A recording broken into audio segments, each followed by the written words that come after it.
Hi guys, it's your Inhenyeron Chuper and welcome to the site. Ito, inaayos ng mga workers yung area kung saan ilalagay yung mga aggregates.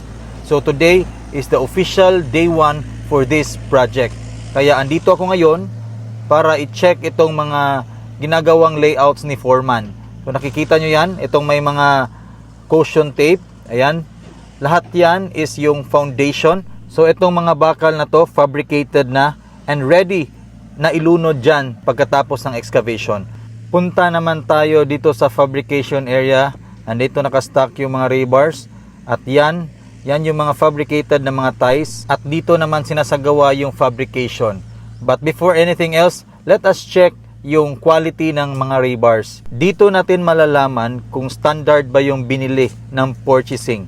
So makikita natin yung markings. Very good, standard yung materials natin. So eto, si Backhoe patuloy sa pagpe-prepare ng axis para sa mga delivery trucks papasok sa site. And while waiting, andito si Caleb sa tabi, naglalaro, safe naman siya dyan. Finally, dumating na yung delivery at eto si Backhoe, tinutulungan yung pagpasok ng delivery truck. To tell you honestly guys, it is always a challenge sa lahat ng site yung entry or access ng mga delivery trucks kasi every now and then nagbabago yung setup.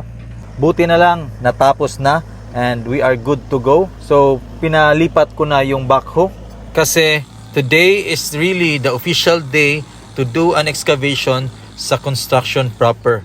This day is very significant kasi binilin talaga ng owner na 22 yung excavation kasi meron silang kino-consider na tradition which is the new moon.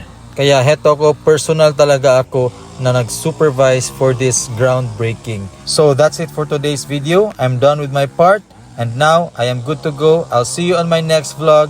I'll teach you how to build your houses correctly. God bless, stay safe, be safe.